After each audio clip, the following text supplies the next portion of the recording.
hunter noodle over here. 90 seconds from now. Yawarat, come on. Bye, bye, bye.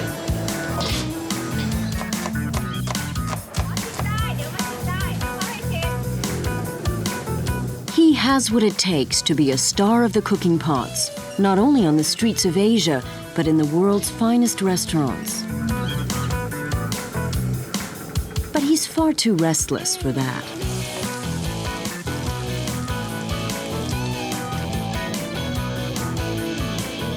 Mark Brownstein, 48 years old, an American living in Hong Kong, is always on the go, in search of new or unknown delicacies.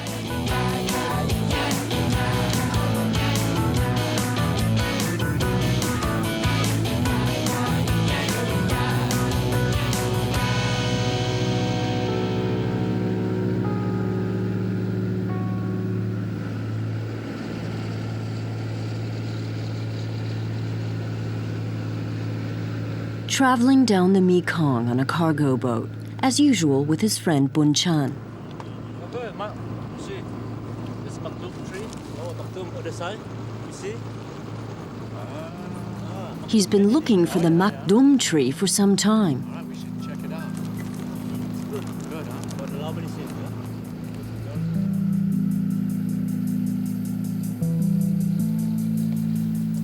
He's heard and read about the makdum tree. Now he's found one.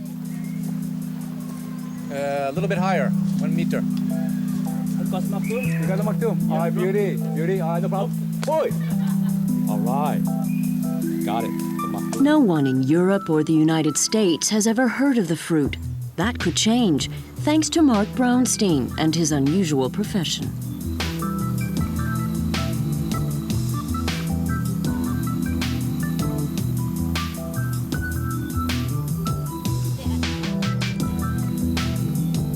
At this time of the year, it's not only their laundry that women wash in the Mekong.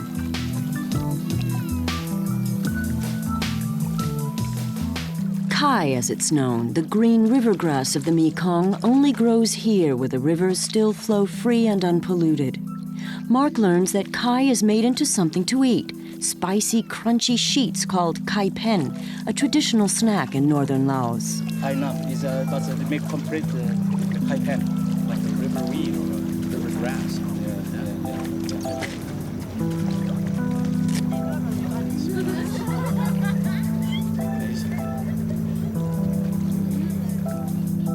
Mark would like to learn more about kai and kai pen, but unfortunately, the boat must sail on to reach the next harbor during daylight.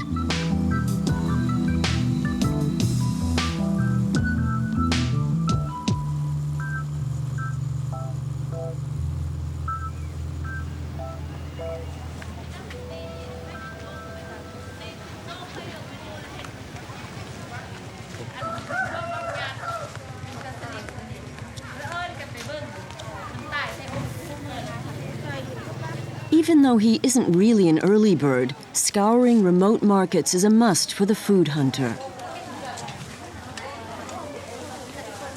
Here it is again, the green river grass of the Mekong. He'll check it out, but later. Right now, he's looking for something else.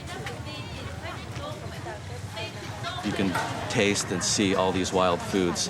There's not that many places in the world that you can, so it's a big reason to come here, you know. And I like to come here all the different times of the year because there's always different products coming from the hills, you know, and the jungles. This is this famous spicy wood. It grows as a wild vine. It's got a great flavor, a great spicy, woody, peppery quality, you know. Smoked gophers or bamboo rats are not what he's looking for. But wild food, anything that grows in the wild and is gathered, is always interesting. Mark feels this plant has the potential for an intense and previously unknown flavor.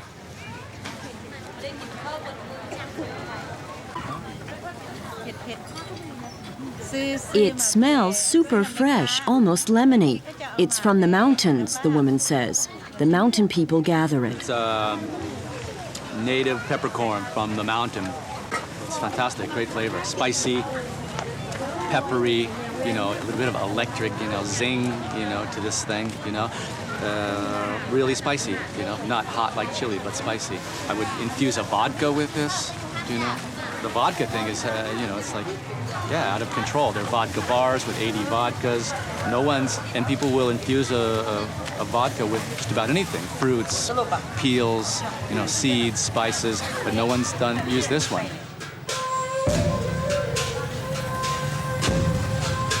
With only 20,000 inhabitants, Luang Prabang is the largest town in northern Laos.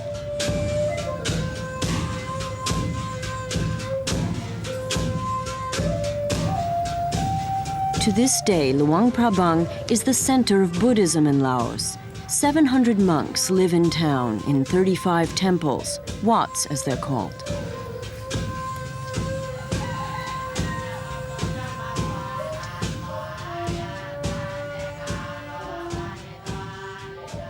Mark is impressed, not only by the temple, but especially by the mighty Makdum tree in the courtyard. Right in the middle of town, they harvest the fruit that he had discovered on the Mekong the day before.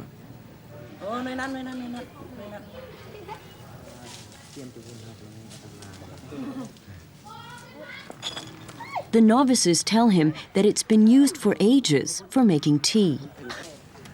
So I've just learned that the Makdum tree, which I saw along the Mekong River, originally came from India, was actually a sacred tree in the for the Hindus. It traveled throughout Southeast Asia, Laos being one of the places, and now I've seen, seems like in every temple, every yard of the Wat, I've seen a Makdum tree growing. The monks have told him of a family that processes the fruit. Unfortunately, you can't eat it fresh from the tree. It has huge seeds and is extremely sticky.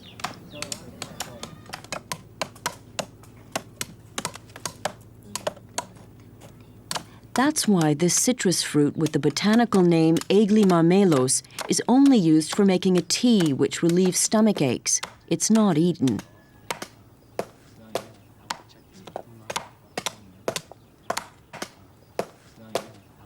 Too bad, Mark says. It has a rich and unique fragrance of caramel and orange. It is an ancient relative of the modern-day orange. Bale fruit is another name for it. It's a Malabar orange. It's used mostly for making a tea, warm tea in Burma, Laos, Thailand. In the Western world, it's not used. It's used for nothing. Nobody knows how delicious that is and how good a tea it makes or how good it is in a duck dish or a marinade or a dessert. No one knows that. Chefs do not experiment with it. You could go into a orange dish. You could go into an orange drink or a jelly or an orange pudding or a pie or a vinaigrette. I have enthusiasm and find new ways, you know, and new flavors, and just dream about these things first, and then, you know, and do something with them, you know. The slices are cleaned and then dried. The tropical sun caramelizes the Makdum's large amount of natural sugar. Now it develops its characteristic taste of bittersweet orange. It's hot as Hades. It's hot as Hades here, but that's what makes this thing so good. So I'm happy to be here, you know. I'll bake in the sun with the Makdum, you know, to get something that's this tasty. It's great. And it's just continuing to caramelize every day. It's going to be sweeter, more orange, wonderful flavor, more caramel flavor to it. Yeah, it's killer. It's the paradise for the food hunter right here. No question.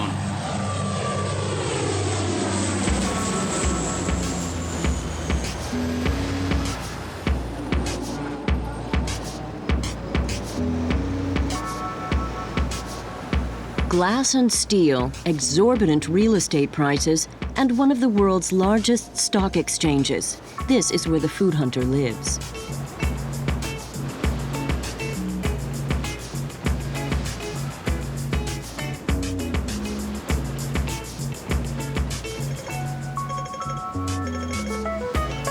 Here, where 7 million people live cramped together, where China and the Western world meet, Mark Brownstein began his unusual profession out of necessity. I came to Hong Kong in '97.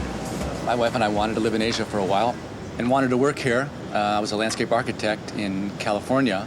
I thought I would try to start a practice here, but if you look around Hong Kong, you see so much glass and steel. I could see it wasn't going to work. My big passion was food. I just started to think about how I could turn my passion of food into a profession, find products and bring them to market, and travel, be a part of the food world, you know. Breakfast, Hong Kong Chinese style. That's how the food hunter likes it. Just pick from the baskets. Dim sum.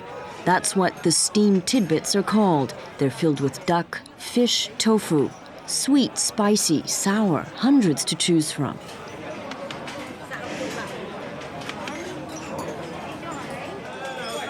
A dim sum house is practically the living room for most Hong Kong Chinese. A crowded and pretty loud one at that. Here you pass your time drinking green tea and reading the morning newspaper.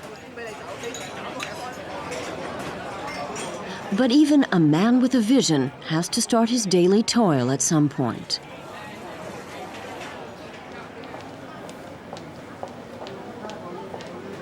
His small office is located in one of the side streets. Yeah, I just did get back. Great trip. Yeah. I found a couple things I think very cool. This wild pepper bush, incredible, spicy. I think it could spike like a vodka. Make spicy stews. I brought some fresh bale fruit too. This maktum they call it. Yeah, right. The ancient orange, the one that's they caramelize in the sun. I've got some Mark fresh, Brownstein is a taste prodigy. His tongue is his livelihood. He develops spice mixtures, consults chocolate makers, and hosts wine workshops. But his passion is his quest for new and unknown culinary treasures. Next door, he keeps some samples. Got some special beans from Tuscany there, some wild New Zealand honeycomb. These are all the great vinegars. So many, champagne, citrus, the great olive oils crushed, with organic Tahitian limes or California blood orange. Those are excellent. Some samples, Thai fungus here I collected, some fried Bhutanese red rice. Bhutanese eat as a snack. Nepalese peppercorns there. And wild honey infused with Philippine calamansi lime, Mark's most successful discovery to date.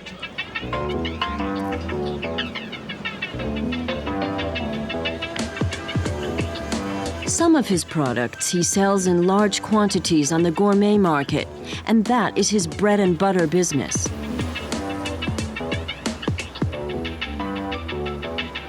Another line of business generates prestige for the food hunter. That's his collaboration with the creative star chefs of New York, Milan, and Hong Kong.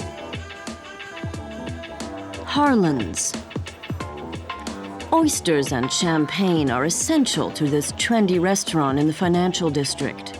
Bankers and the affluent enjoy eating here. Maybe because Harlan's always has an element of surprise on its extraordinary menu. 14 chefs create a mix of Mediterranean and Asian cuisine under the New York maître, Harlan G., also known as the Black Chef. Hey, it's the Mad Food Hunter. What's up, man? Got any weed for me? Mark has brought along his latest discovery from the Laotian jungle, the spice vine. Can I have a look at that? Yeah, check it out. What we need to do is, when they use it in Laos, cut it in half, load it in a soup, a stock. Fish soup would be nice as a bouquet garni. You're gonna get all that nice spice. It doesn't taste like wood, it tastes like white pepper, cloves, cinnamon, cardamom, Okay, we're gonna try it out. All right. gonna cook it with a crab dish from the river crab.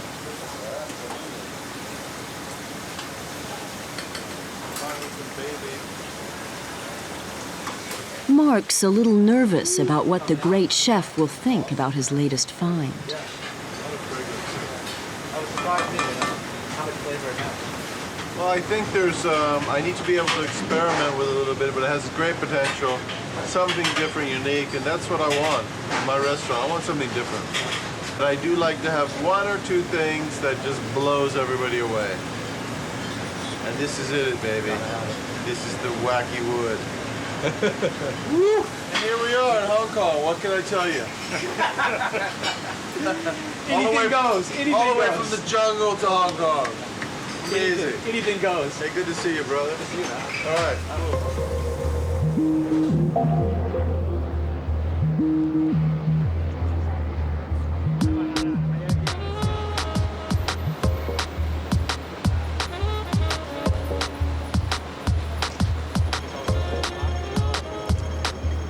Late at night, Mark and his friends are drawn to a street kitchen in Hong Kong, one of the last of its kind.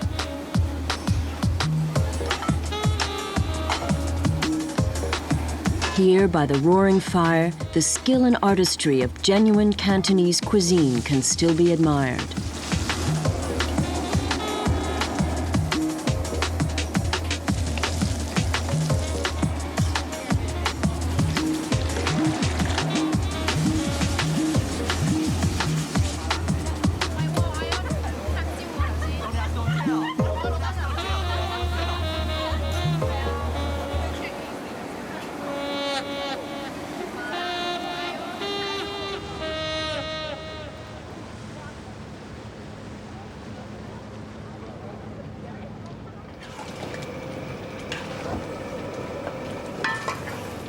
The next morning, Mark devotes his time to the mak dum fruit.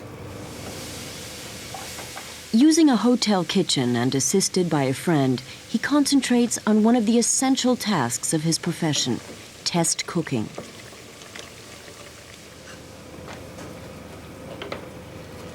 How will the mak dum react when cooked, steamed, or stewed? And which flavors go well with the ancient fruit? This needs to be researched systematically.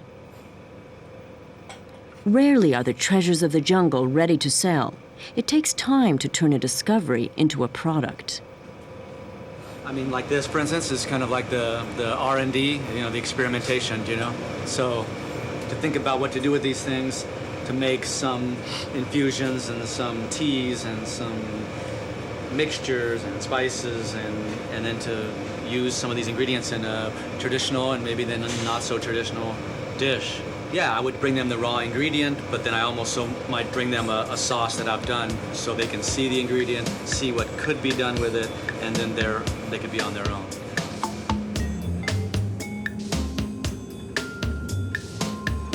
In a new Hong Kong high-rise, one of the city's most fashionable restaurants exudes a cool chic and offers sophisticated Italo-Asian cuisine. Yeah, and I made a couple things, for you to taste, just as these were my experiments, You see, I got a sweet Chef one, Marco Maggio from Milan is known to be pretty demanding. Yeah, this is a savory one. Mark has prepared some extracts from the mak dum fruit. It tastes better today. Look how nice, huh? Yeah. We had a bit of tomato in there, a bit of ginger. Now the food hunter has only one mission: to sell. Oh, you taste that kind of orange caramel spice a little bit? Yeah, you can. Yeah. And since the sales pitch seems to be working, they spike some fine vodka with the wild pepper bush from Laos.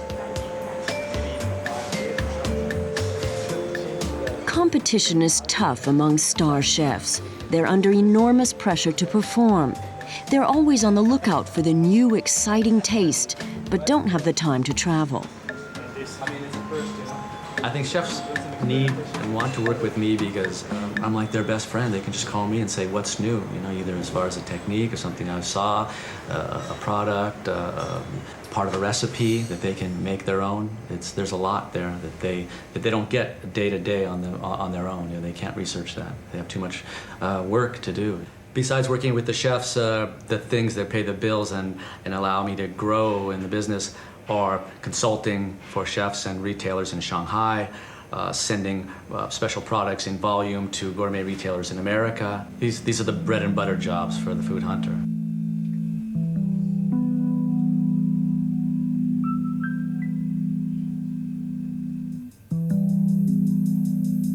Mark just can't stop thinking about the green grass of the Mekong.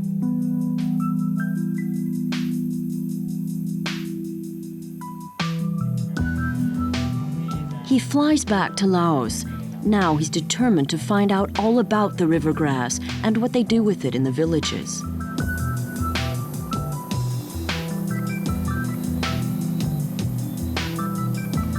In the early morning, he's traveling on the Nam Khan, a tributary of the Mekong.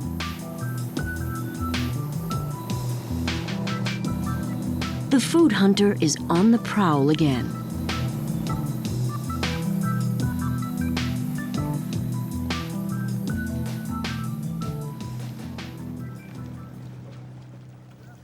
The bright green algae, called kai in Laotian, only grow in absolutely clean and clear water.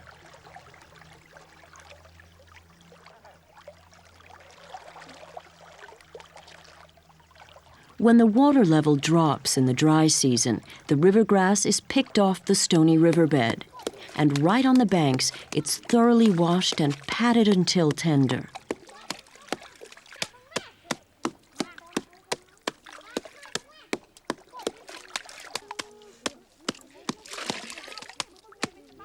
Mark has discovered that this river grass only occurs in the remoteness of northern Laos. But here it's processed in many villages. Left to dry on racks and garden fences, this is the final product. Paper-thin sheets of river grass wafers called kai pen. Many families make some money on the side by producing kai pen. Some have even specialized in it entirely. Madame Man, for instance, makes the best kai pen far and wide. Mark and Bunchan have heard about it. From tamarind pods and a wild-growing jungle fruit named hog plum, a broth is cooked, which will spice the algae and make them stick together.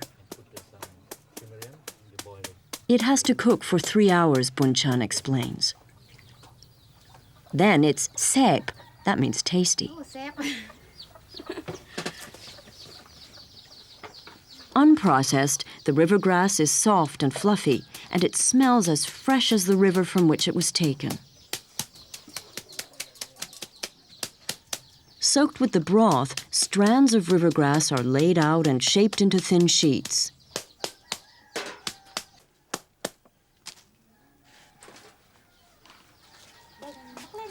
Then sesame is sprinkled over them, and normally some garlic, onions, and sliced tomatoes, too.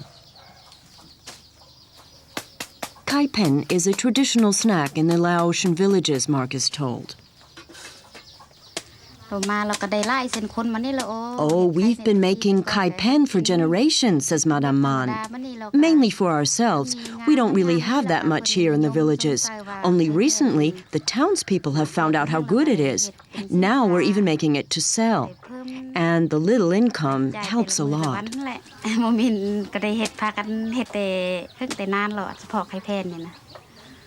After a few hours in the tropical sun, the kai pen is ready.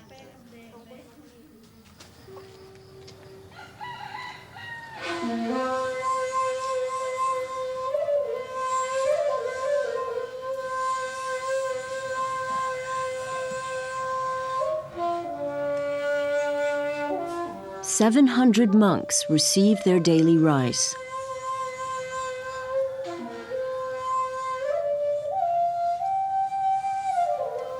This is how a day begins in this small town on the Mekong, where Mark once discovered his first food treasure by the roadside.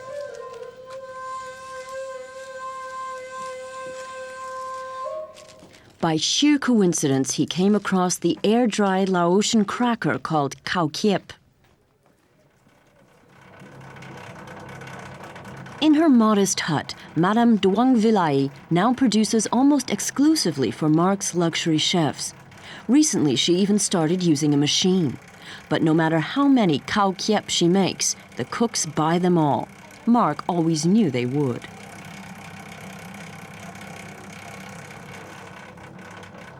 In his self-made steamer, her husband cooks cassava roots, the main ingredient for khao kiep.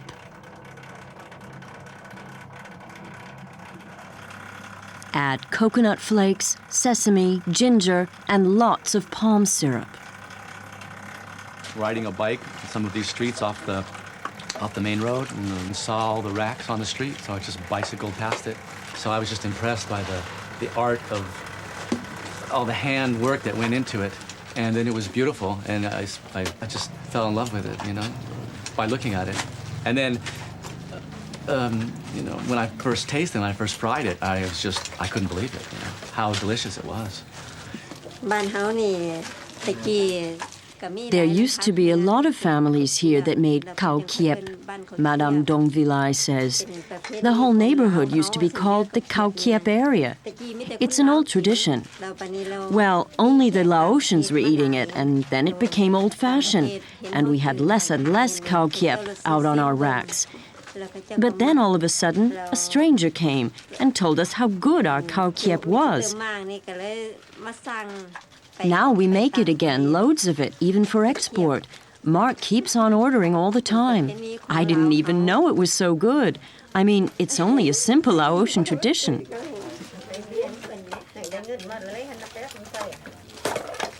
I admire so much, you know, what they do, how they do it, you know, the work ethic and the pureness of the tradition and the recipe, you know. It's artisan, you know, food production at its best. You know, it's not about money, it's about learning, you know, it's about sharing. And I can take these things outside and share with other people, you know, even though it would be in a 6-star restaurant, you know, somewhere in the world. You know, there's still things to learn here about, you know, the value of culture and the art of food.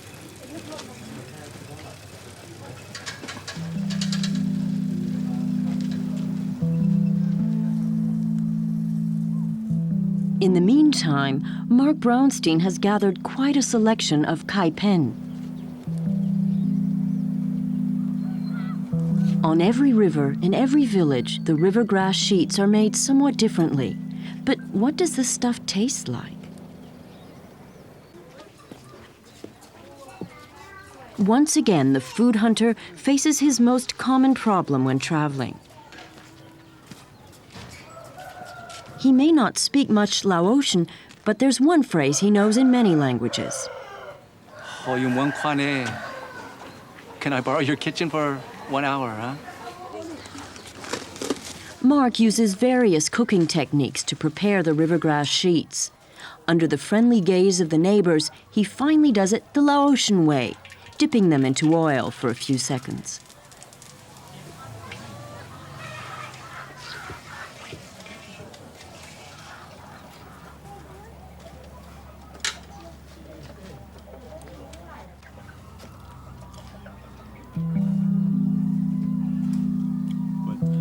The food hunter has a new product.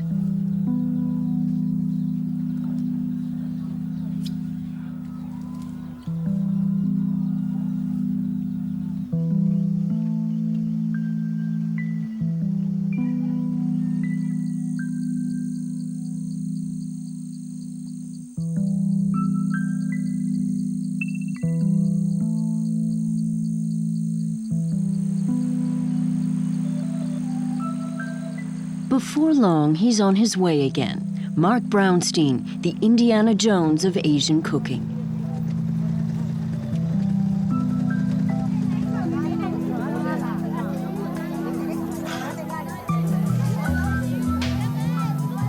Somehow he gets by everywhere.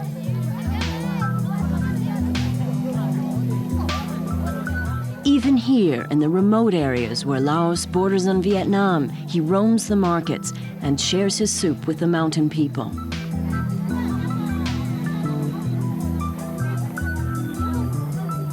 This time, he's on the lookout for wild honey. He's read that the Aka mountain people are especially famous for the honey they make.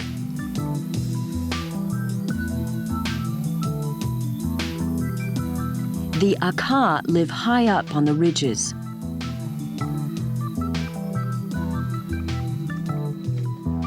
"33 families live here, and at first they're wary of the strange intruder.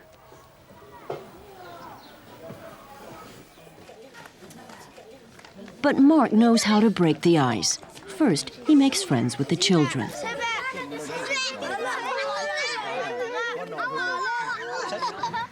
In the meantime, Bun Chan explains that the white man has come in peace and is interested in honey.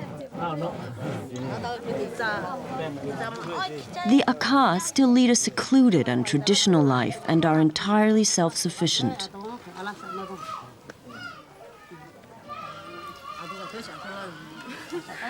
Their ancient rice is also of interest to Mark, but here comes the honey. The Aka place their beehives in the middle of the jungle where there's no pollution, but an abundance of aromatic flowers, and that you can taste.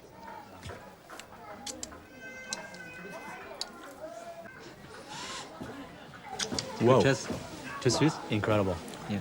Sweet and fruity flavor. Incredible.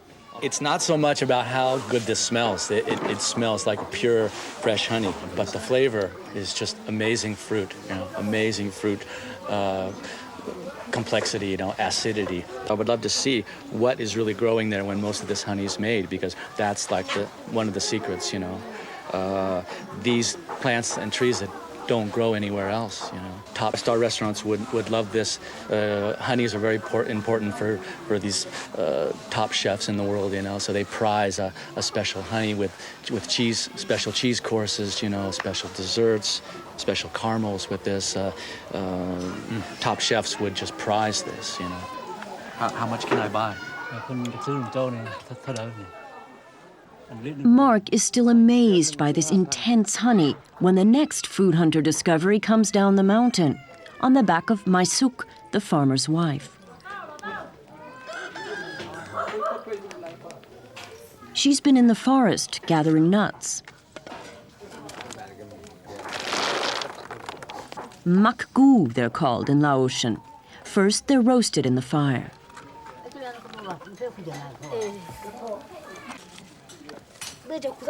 They're not actually nuts, but the seed capsules of a jungle tree that grows to 100 feet. Each capsule contains either 5 or 7 seeds.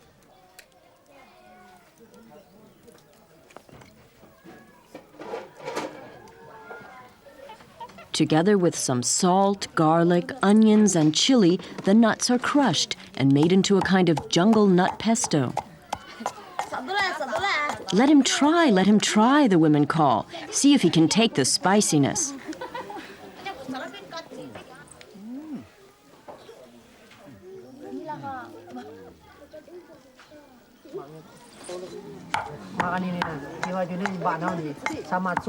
It's just out of this world.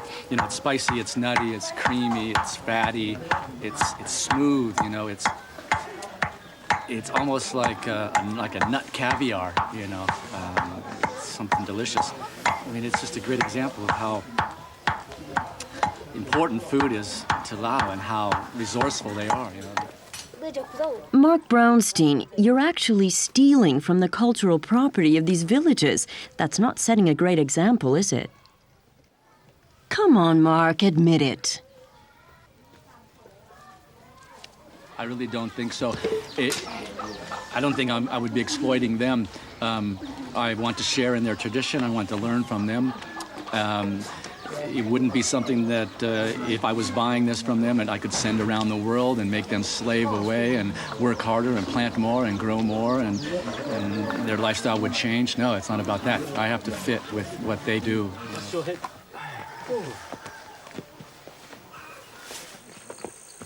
Still, he'll buy all the nuts the village can supply, which isn't much, maybe 50 kilos a year. He'll probably have to come and pick them up in person. He won't be making much money with the jungle nut. Now he's driven by the passion of the explorer.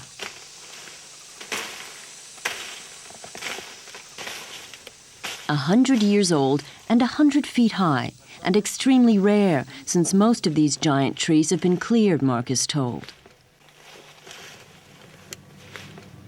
He takes as many nuts as he can carry.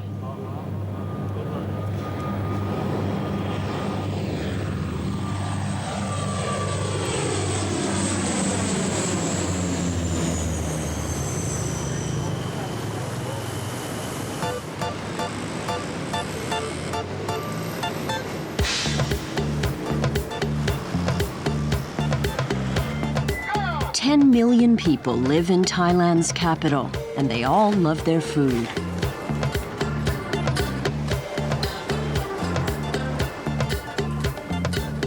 And the tastiest tidbits are often served right by the roadside.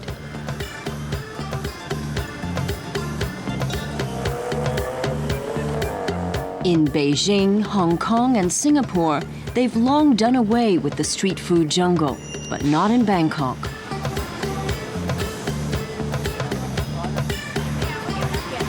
Whether it's hot papaya salad or sweet honey rice, in Asia, Bangkok is a street food paradise and a promising hunting ground for Mark Brownstein.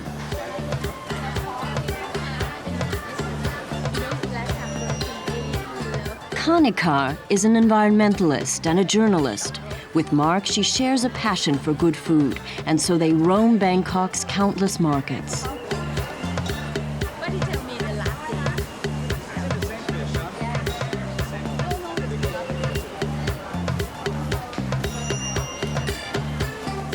Some gourmets criticize Mark Brownstein for being a proponent of fusion food. Fusion food is a cooking trend that combines and blends aromas from different parts of the world. Many experts on good taste reject this.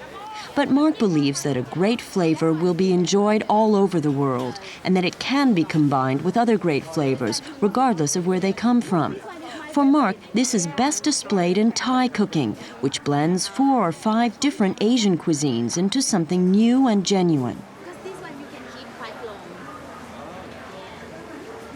Eat a bit.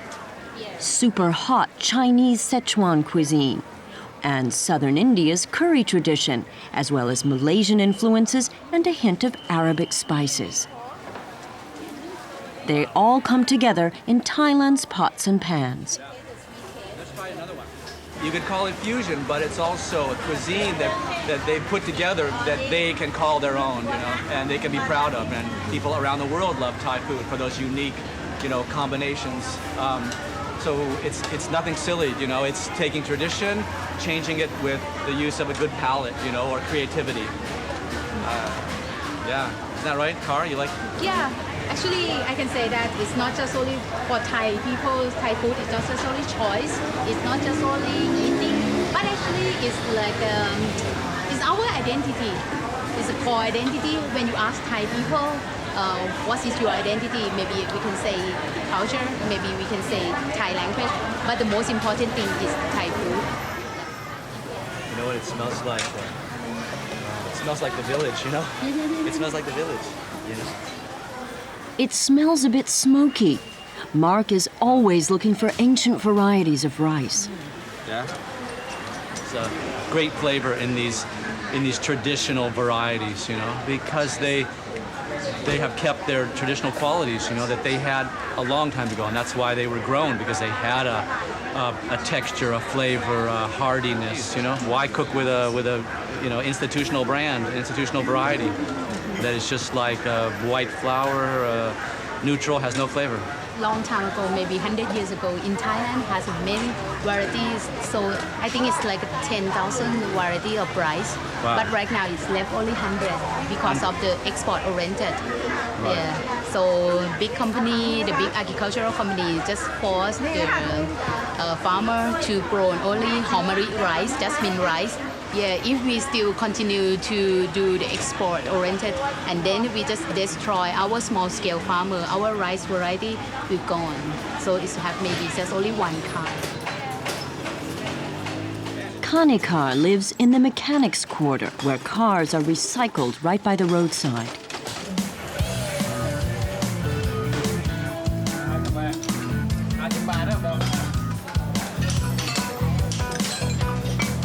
In the heavy metal district, the food stalls all seem to belong to Kanikar's family.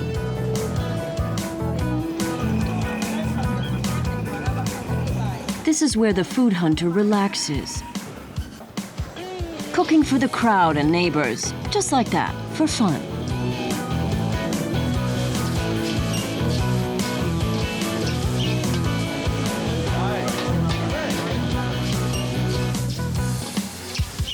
It doesn't take much money. It doesn't take a lot of big deal technology. You know, it's a single burner. It's a wok. It's fresh ingredients from the market every day.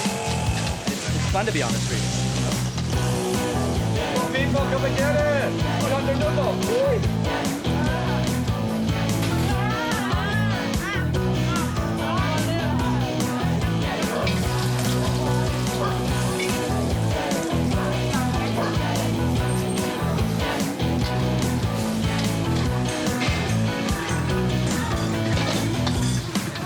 There are food cultures on the street.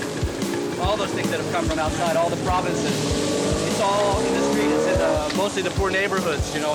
That's where all the traditional foods are, you know, whether it be from north, south, east, or west, morning, noon, or night, desserts, appetizers, seafood.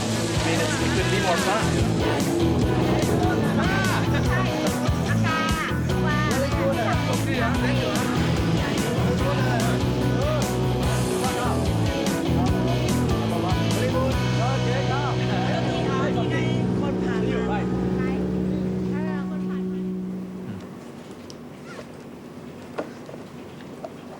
Draconto melondau is the scientific name of the tree.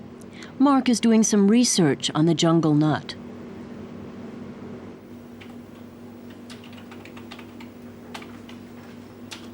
He finds out that it belongs to the same botanical family as the mango, the cashew nut, and pistachio. No wonder the nut tastes so good. The dao tree is renowned for its tropical hardwood, but the literature makes no mention of the fact that its seeds are edible, delicious even, a true discovery.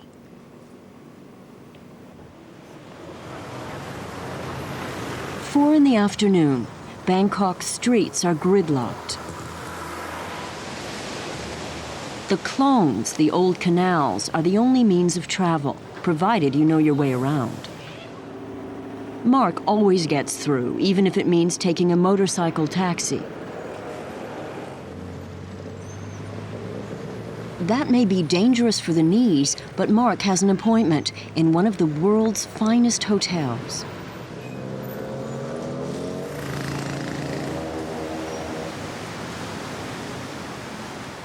Time for a deep breath. The hotel could become an important client for Mark.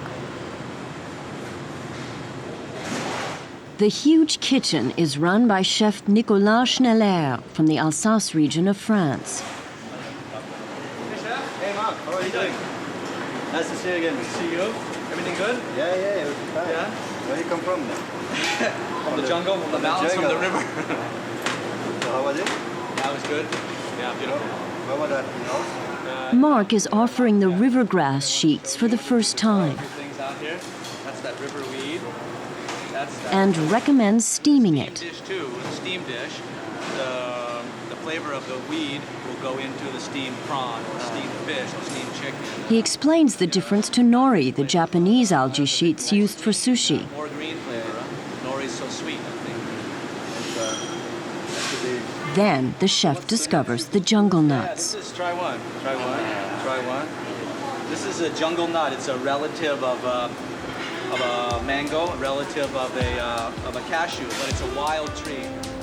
Hardly listening to what Mark tells him, he takes the nuts to his pastry chef. Laos, called The pros love them immediately and agree, caramelize them and make them into a dessert.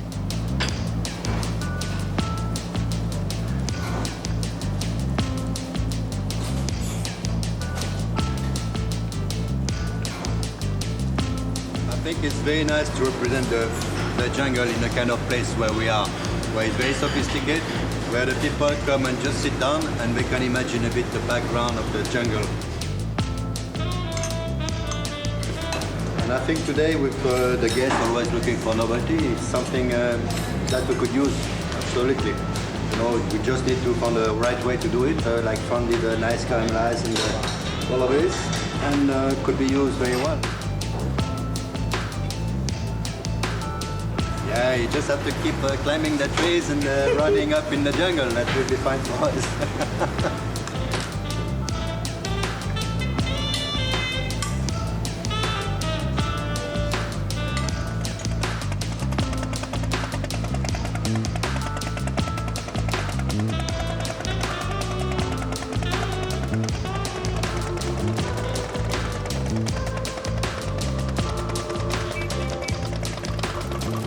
A web of rivers and streams, large and small canals. In the Mekong Delta, life takes place on the water.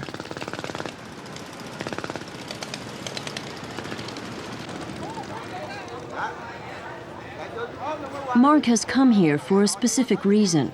He's in pursuit of the ultimate fish sauce for a California deli distributor.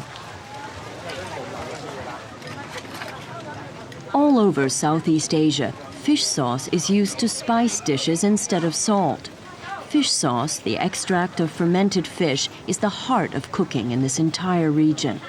There are hundreds of different kinds, and the best come from the Mekong Delta in Vietnam, where fish sauce is still handmade by countless family businesses.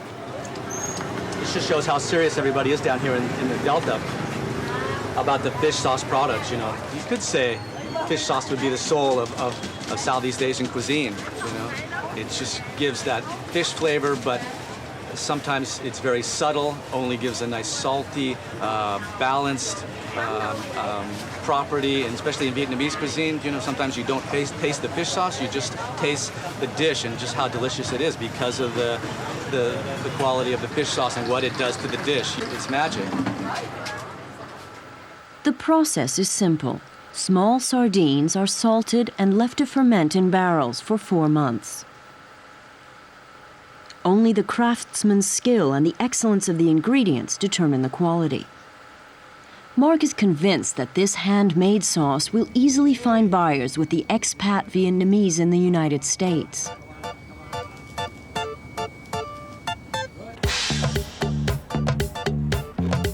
The food hunter will continue to travel the Mekong and pester the harvesting farmers.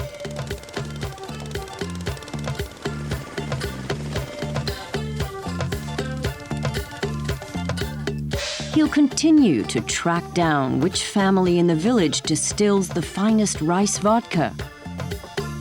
A tough job. He will continue to defy the dangers of the jungle and those of the city. On Vietnam's streets, discoveries lurk everywhere. He'll not be able to market the sugar-sweet coconut candies, but he likes how lovingly they're wrapped by hand. And you don't have to make a profit from everything.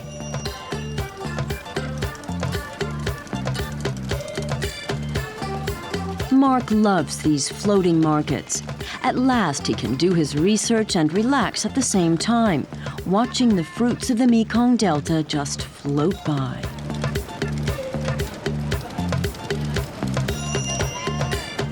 And for a second breakfast, you simply call over the soup boat, or the coffee boat, or the baguette boat. The daily grind the food hunter is confronted with is certainly no fun. Proceed with caution. I'm still alive, but it's definitely hazardous to your health, you know.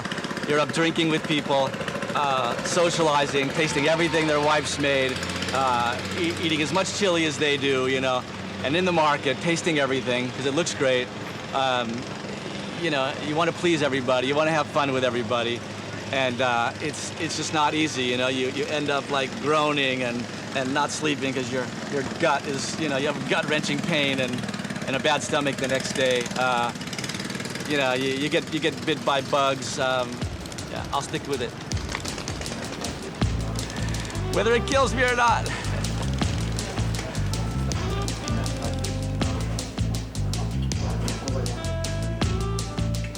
Probably the best restaurant in town is run by star Parisian chef Alain Ducasse.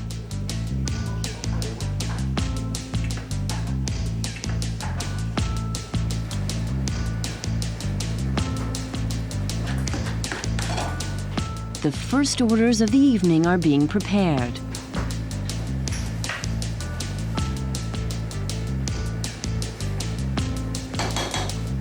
Jungle nut pesto with scallops.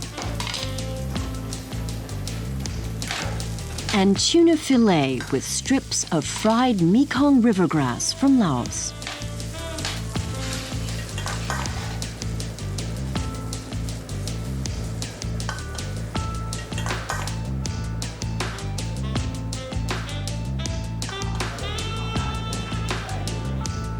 The kai pen, too, has now made it onto the table of a top restaurant.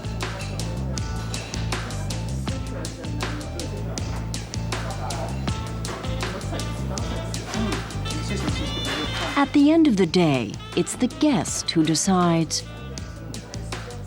whether or not the food hunter will continue to scour the jungle in search of Asia's undiscovered delicacies.